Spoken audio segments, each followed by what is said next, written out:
Joining us is our good friend, the always very funny and huge sports fan, Steve Hofstetter, who has a brand new book out, which is just killing it on the charts. Steve, how you doing, man? I'm doing well. How are you? I'm doing great.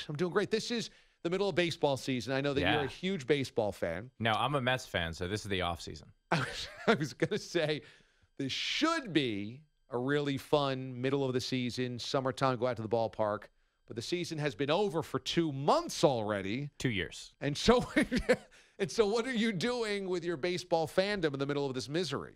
Well, I went on MLB Network yesterday, and I had a joke that is I told a joke that is stirred up a little controversy. Oh, which is fun. okay. Always fun. All right. Well, I don't know if you saw that the Marlins announced that DJ Khaled bobblehead giveaway. I saw that. Yeah, which like a lot of people thought was ridiculous. First of all, they're only giving them away because that's what they got in the trade for Giancarlo Stanton. So that was the Yankees just gave him 10,000 DJ Khaled bobbleheads. Right. Got to give these away sometime, guys. Right, absolutely. A lot of people thought it wasn't a fit, and not because it wasn't a fit, not because he has nothing to do with baseball, but because, as his wife can tell you, his head never bobs.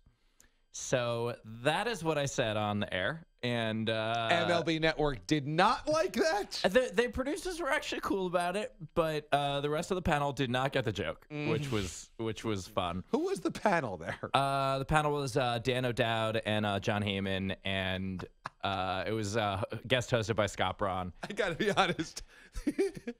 Funnier than the actual joke is hearing or thinking about those guys trying to process the joke. Dan O'Dowd and John Heyman. I could just imagine. They were with me on most of my stuff, but I don't think that they're up on the latest DJ Khaled quotes. Yeah. So I don't think so either. Yeah, which is great. Which, by the way, most of your audience right now is like, oh, that's a funny joke because of what he said. And then some people are listening and just be like, I have no idea what this means. Don't Google it. That would be a bad idea. Please don't Google it. I just love the idea of you going to the MLB Network and then all hell breaking loose. I have, what I was told is I've been on it, I think this is my 6th time now on MLB Now, and which is always so confusing because I post on Twitter like, hey, I'm on MLB Now, and they're like, well, I turned it on and you're not on. I'm like, no, I don't mean now. The show is named, I'm on MLB Now later. Yeah. I'll be on MLB Now in the future, not now. Moment. Which, it's very confusing. Right, but apparently other comedians have done way worse, so I think I'll be okay. Good. Yeah. That's where the bar is.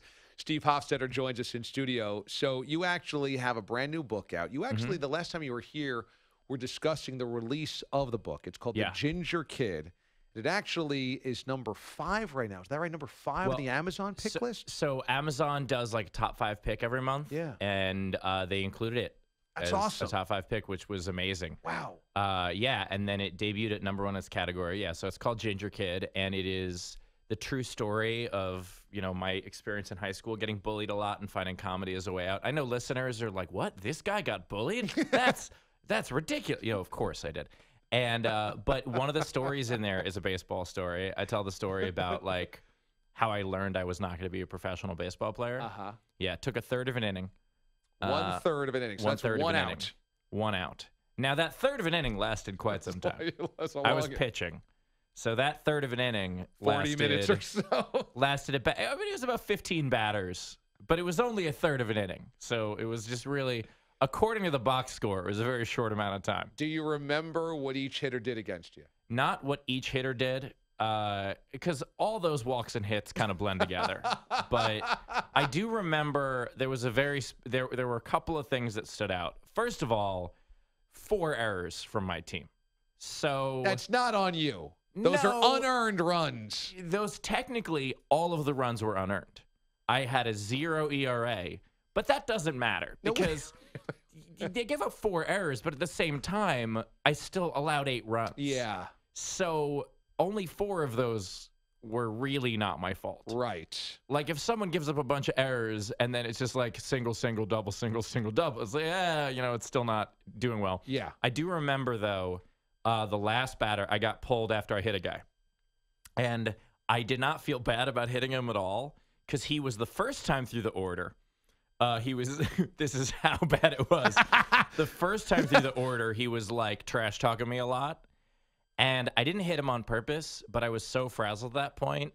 I was just throwing my arm off. And at that point, I mean, it was jelly. I had faced so many batters in such a short period of time that I had nothing. And I just tried to throw it through him, basically. And I hit the guy. Did he come up again in the same inning? After that one, no, that was my last batter. That was the last batter when faced. When you faced him the first time Oh, around, yeah, absolutely. That was the same inning. So they batted around. The same inning, like I pitched more than one inning. So they batted around on you. By the way, I was the starter. This was not in relief. This was the first. I would have to do the math on this. So 8 runs. I think I left 2 men on, 1 out. So 11 batters. That's a Jason Vargas type start right there.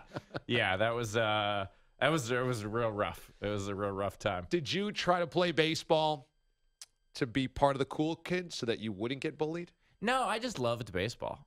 I just always wanted to play. And here's the thing about, you can do anything if you just set your mind to it. That's garbage. No, you can't. No, you can't. I can't throw more than 62.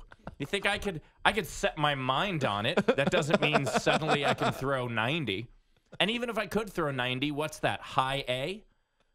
Like, you can't make the majors through. Okay, so Dan Herron. But other than that, like, you can't make the majors if you're only throwing 90. Yeah. And I'm sitting there be like, well, I'm 13. I could throw 60. So if I could just add another 10 miles an hour every year or per year for the next 3 years, I should be good. Yeah, I should be scouted at that point. Yeah, that's not going to happen.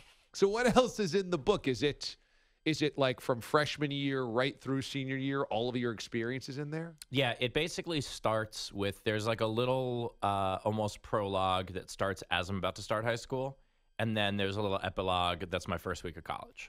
Did you keep a journal back then to remember specifics about all these incidents? I did not. And so while writing the book, it's one of those things, your memory starts getting jogged. You put yourself back in that mind frame. And you think of one story and then another thing happens and, it keeps reminding you. But what was super weird was I was basically reliving that time of my life for 6 months. And the day after the final draft was due was my 20-year high school reunion. So I was going to ask you if it synced up like that. I had my 20-year reunion last summer. Yeah. And leading up to that, I started thinking about all of those things. Did you particularly or specifically write this book around that? So that it did jog your memory? It just happened. I wish I had gone to the reunion before I wrote it. Yeah. So I could have asked a bunch of people questions. But instead, because I didn't really keep in touch with most people, I didn't go to any of the other reunions until that one. I kind of afterward, I pulled a gross point blank, except without killing people. Good. And as far as you know, and I just kind of disappeared. And then so when I went back, after reliving all this stuff, I'm sitting there and everybody, a lot of people, if they haven't talked to each other for 20 years or whatever, and I'm just sitting there just be like, oh, you did that one thing to me in the cafeteria. I remember just wrote that. about it. Yeah. And so it was not the healthiest time, but so far I haven't. What was amazing, none of the bad guys in the book actually showed up to the reunion, which was good. Yes. But I have not heard from any of them yet. And so I'm curious. Do you name the bad guys? So everyone's name has changed, but for anyone who was there with me, it's pretty freaking obvious who they are. So it'd be obvious if somebody went to school with you and said, oh, yeah, you're this guy. Yeah, it's one of those things that, like, so one of the characters in the book who's, like, the love interest throughout, so she and I got back in touch. She was a good friend of mine, and she and I got back in touch. And even her, who was with me through a lot of this, could only name about half the people because it just depends on which part of the story you're in. But I think enough people know that she knew all the main characters. It was pretty, yeah. Protagonists and antagonists. Some of them might change their names so that it's still super obvious, but I will never confirm or deny who is who. Steve Hofstetter joins us. The book is Ginger Kid. When you went back to your 20-year reunion, were you kind of a conquering hero? Like, wow, you made it big. You're a comedian. You're on national TV. You wrote a book. You're doing all this stuff. I was in a better place than I was, but I would not call myself a conquering hero at all because I went to a school where like everyone's successful. It's just every now and then there's like a couple people that slip through the cracks, but for the most part, it's kind of like, oh, that's really cool. You're on TV a bunch. You have an international tour and like, Yeah, I'm a partner at my law firm, so screw you. Like, it's just they have more money than me. They have more, like, and I'm just like, what am I supposed to do?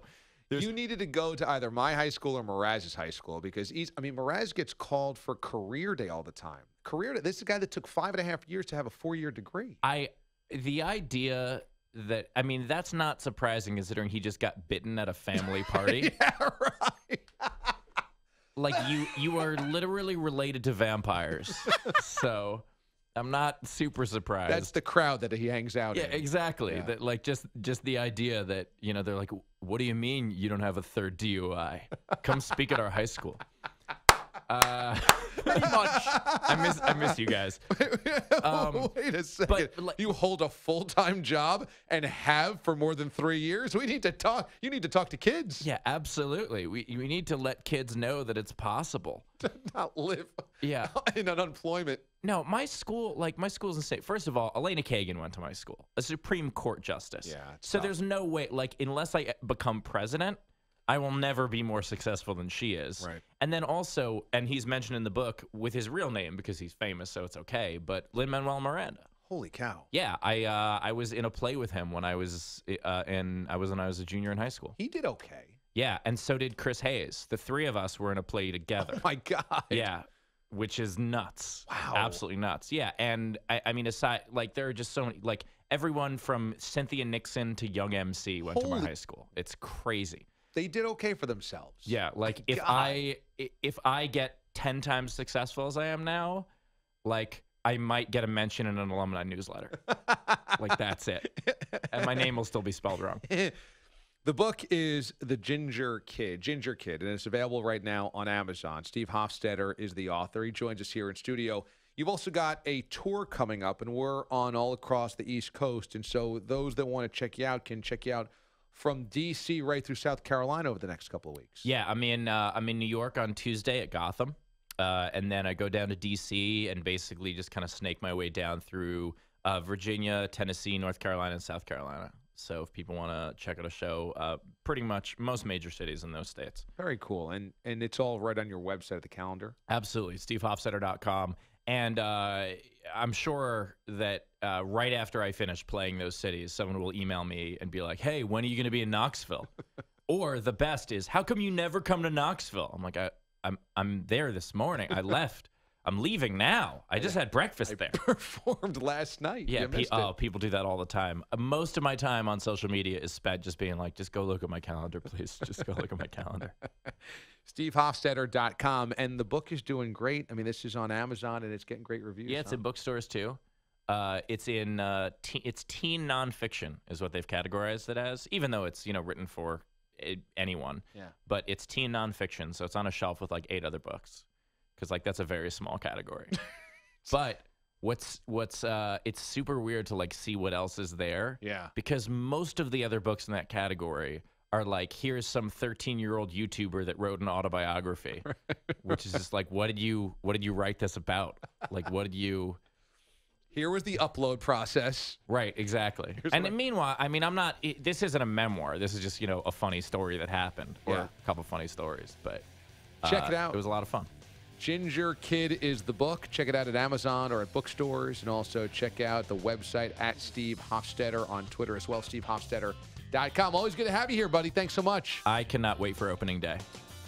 2019. 2021. 2021.